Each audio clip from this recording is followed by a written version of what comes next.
Good morning and welcome back to my channel. এই গরমে বেরিয়ে পড়েছি ডাকাতি করতে। তো বলতে পারবো সত্যি বলতে এত রোদের সঙ্গে যুদ্ধ করে বাজার যেতে হবে। তো আজ জামাই ষষ্ঠী সবাইকে শুভেচ্ছা ভালোবাসা অভিনন্দন। সবার আজকে দিনটা ভালো কাটুক, সুস্থভাবে থাকো, সাবধানে খাওয়া দাওয়া করবে, ভালো থাকবে, কারণ অতিরিক্ত গরম পড়েছে। গরমের জন্য তো সত্যি কিছু খেতে কিছু করতে কোনো কিছুতেই মন লাগছে না, জানি না কতটা কি আইটেম করতে পারবো। তো দিদি তো জাস্ট বললাম আগের দিন ব্লগে তোমাদের, দিদি খুব অসুস্থ, তার জন্য কিছু সেরকমভাবে আইটেম করব না। তো কি করব না করব মা তো দিদিরা সবাই বলছে কিছুই খাবে না, মাংস থেকে কোনো কিছু টিফিনের ব্যবস্থা করতে নাও বলছে। তো জানি না কি করব না করব, তার জন্য যেতে হচ্ছে আমাকে বাজারে, কারণ মা বাড়িতে তো রান্না বান্না, বাচ্চা আছে, দুটো বাচ্চা ধোয়া ধুই ওইসব করতে হবে। তার জন্য দেখো এখন চলে যাচ্ছি বাজারে, বাজার করতে যাবো। প্যান্টিরা সব জল ঢেলে দিল। এটা কি রে, সকাল সকাল জল ঢাকাচ্ছিস কেন? প্যান্টটা ভিজালে কেন?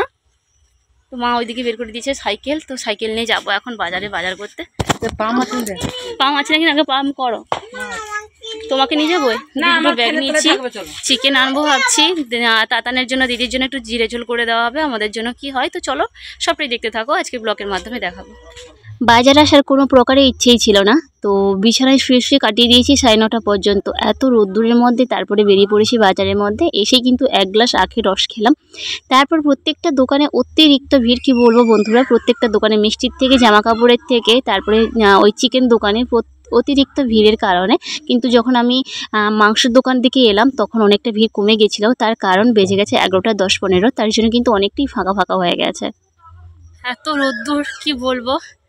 গেছিলাম বাজার 9:30টার দিকে, এখন বেজে গেছে পুরো 11টার সময় যে বাজার করে নিয়েছি দেখো, এখনও যাচ্ছি, চলে এসছি প্রায় একটু বাকি। গরমে যা অবস্থা কি বলবো তোমাদের। চলো বাড়ি গিয়ে শেয়ার করবো তোমাদের কি নিয়ে এসছি না নিয়ে এসছি। কি বাজার হবে, কাটি হবে, তেলাপিয়া টক হবে, মজাটা দেখাবে তো। তেলাপিয়া টক, বাজার কারি, মাংসের ঝোল। টুষ্টু তুমি কি খাচ্ছ বাবা? দেখি দেখি তুমি কি খাচ্ছ, দেখাও, সবাইকে দেখাও তুমি কি খাচ্ছ। কি খাচ্ছ তুমি? এটা জুস খাচ্ছ? আচ্ছা ঠিক আছে। পাপা তুমি কি খাচ্ছ?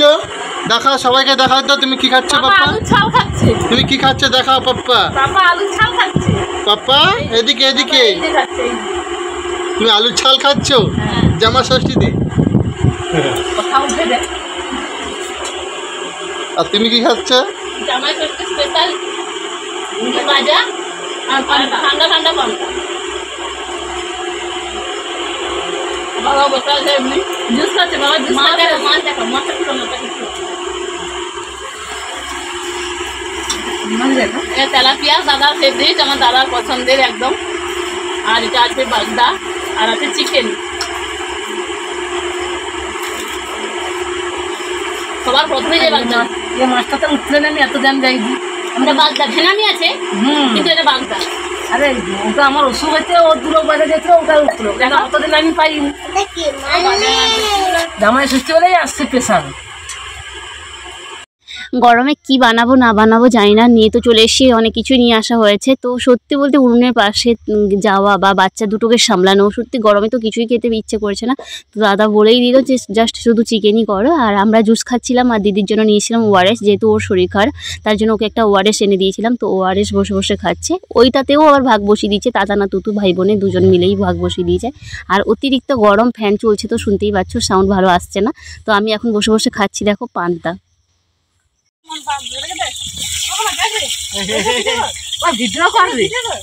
রাঁধেরে না কান্না করে দেখ, রাঁধেরে না কান্দি একজন দেখ। কি গো রাঁধছো না কাঁদছো? কি অবস্থা রে, হায় রে কালা। কি রে কি আম তুলে নিয়ে এলি? হ্যাঁ উলি বলি, কত আম হয়েছে দেখি? এতগুলো পড়েছিল? এতগুলো গাছ থেকে পড়ে গেছে বাবা? সব পড়ে গেছে। আমের আঠাটা যখন গায়ে লাগবে তখন ঘা হয়ে যাবে, তখন ভালো হবে। এবার আমি ভিডিও করে নিয়েছি। তুমি বড় হয়ে গেছো, আমি কি নিতে পারি? আমি তো ছোট্ট, আমি এইটুকুনি ছোট্ট বাচ্চা।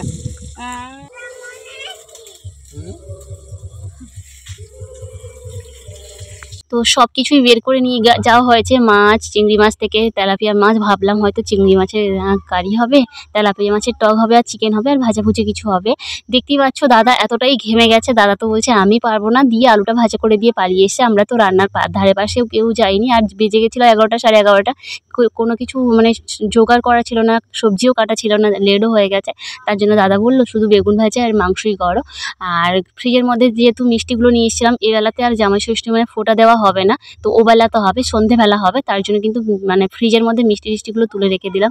আর কাঁঠালগুলোও ফ্রিজের মধ্যে রেখে দিলাম। দেখো সব কিছু দিয়ে মা ওইদিকে রান্না করছে, আমরা দেখো স্নানের দিকে চলে এসেছি। পুকুরে অনেক দিন থেকে স্নান করা হয় না। আর রান্না হতে যেহেতু অনেকটা লেট হচ্ছে, কষা মাংস খেয়ে হয়তো স্নানটা করতাম, কিন্তু তার হলো না। কেন বলো তো, মাংসটা এখনও হয়নি, তার জন্য ফ্রিজ থেকে বের করে নিয়ে এসেছি ঠান্ডা ঠান্ডা কাঁঠাল। এখন বসে গেছি সবাই মিলে, আমি, দাদা, তাতান তো একদমই খেতে চাইছে না, কারণ যেহেতু মৌ কাঁঠাল গলায় না আটকে যাচ্ছে। তাতান তো আটকা তুলে ফেলেই দিচ্ছে, মানে খেতেই জানে না। ফার্স্ট টাইম কাঁঠাল খেলে যা হয়, তো আর ওটা যদি খাজা কাঁঠাল হতো তাহলে হয়তো কেটে কেটে খেয়ে নিতে পারতো। যেহেতু পেকে গেছে, অতিরিক্ত পেকে গেছে, গলার মধ্যে আটকে যাচ্ছে, ভয় পাচ্ছে তাতান খেতে।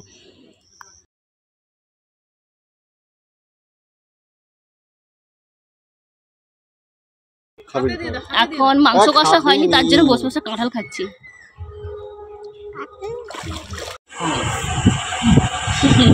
সবচেয়ে বড়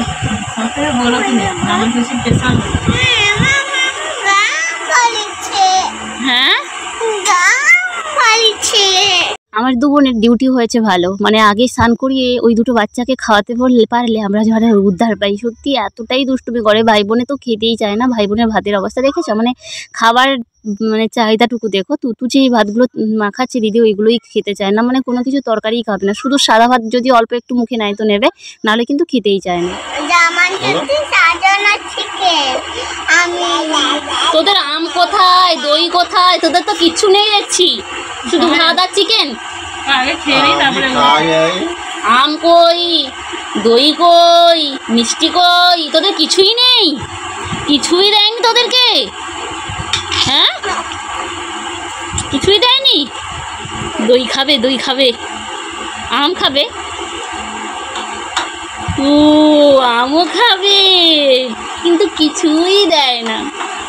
সব খাবে, উল্লে বাবা, সব খাবে, সব খাবে, উল্লে বাবা। অ্যাক্টিং কুইন, তুমি কি অ্যাক্টিং কুইন? মানে আম কেমন খাবে, আম কেমন খাবে, আম কেমন করে খেতে হয়, কেমন করে আম খেতে হয়? ও ওরকম করে আম খেতে হয়। কেমন করে খাবে, কেমন করে খাবে, কেমন করে খাবে, খাবে? ও আচ্ছা, ঠিক আছে, দেবো। আচ্ছা চলো খেয়ে নাও, খেয়ে নাও, খেয়ে নাও। আচ্ছা, কি করলি এটা? আমার মামামটাকে দেখলে এত মিষ্টিভাবে কথা বলতে শিখেছে, জাস্ট অসাধারণ লাগে। তো স্নানের সময় কষা মাংস খাইনি তো কি হয়েছে, এখন কিন্তু বাদ দিলাম না, ভাত খাওয়ার আগেই কষা মাংসটা আগে খেয়ে নিলাম। তারপরে বলেইছিলাম না কিছুই হয়নি, বেগুন ভাজা, মাংস হয়েছে, দই, মিষ্টি, আম ছিল। তো দাদার জন্য এত সুন্দর করে জায়গা করলাম। আর দিদি দেখো জামাই ষষ্ঠী স্পেশাল জিরা ঝোল দিয়ে ভাত খাচ্ছে, তার কারণ দিদির তো জানো শরীর খারাপ, তার জন্য তাতানা তুতুর জন্য যে জিরে ঝোলটা করা হয়েছিল ওটা দিয়ে ভাত খাচ্ছে। আর দাদার জন্য এত সুন্দর প্লেটে করে বাড়লাম। দাদা বলছে দূর, আমি নিচে বসে খাবো না, কারণ দাদার তো একটু পায়ের সমস্যা আছে, তার জন্য দেখো টেবিলে কিছুই খায়নি গো, এত যে দই, মিষ্টি, আম কিছুই খায়নি, শুধুমাত্র বেগুন ভাজা আর মাংস দিয়ে সবাই মিলে মানে দাদা ভাতটা খেয়ে নিল। আর এখন দেখো আমরা বসে বসে সবাই মিলে এখন ভাত খাচ্ছি। আর ওইদিকে দই খাচ্ছে তাতান, তার বোনকে খাইয়ে দিচ্ছে। মুখে দেখো, খাইতে পারে না।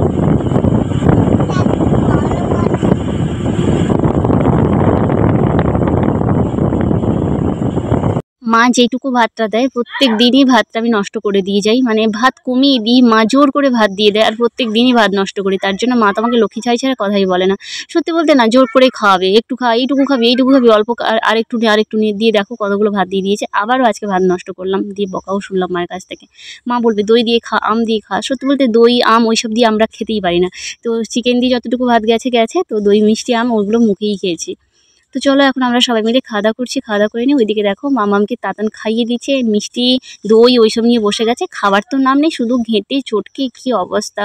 আর দেখো দইগুলো যে খাওয়াচ্ছিল তার বুনু, মানে তাতান যে খাওয়াচ্ছিল তার বুনুকে সব ফেলে দিয়েছে। আর তুতু ওইদিকে দেখো লাতা দিয়ে দিয়েছে পুরো হাত দিয়ে, পুরো গায়ের অবস্থা দেখো, পুরো দইটাকে মেখে নিয়েছে। আর এখন দেখো দুজন মিলে নাচ করছে, গান করছে, ওইসব ভাই বোনের দুষ্টুমি খুনসুটি ওইসব হয়েই যাচ্ছে।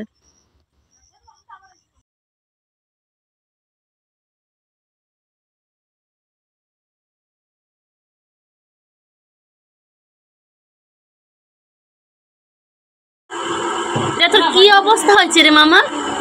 জামাই ষষ্ঠীতে কি তুই একা খেয়েছিস? হ্যাঁ, জামাই ষষ্ঠী তুই একা এরকম খেয়েছিস? একা খেয়েছিস, আর কেউ খায়নি বুঝি? আর কেউ খায়নি? এটা কি দই মেখে এরকম লাতা দিয়ে দিয়েছিস? তুমি লাতাও দিতে শিখে গেছো? সব পেরে গেছো? সব পারো? কি অবস্থা তার!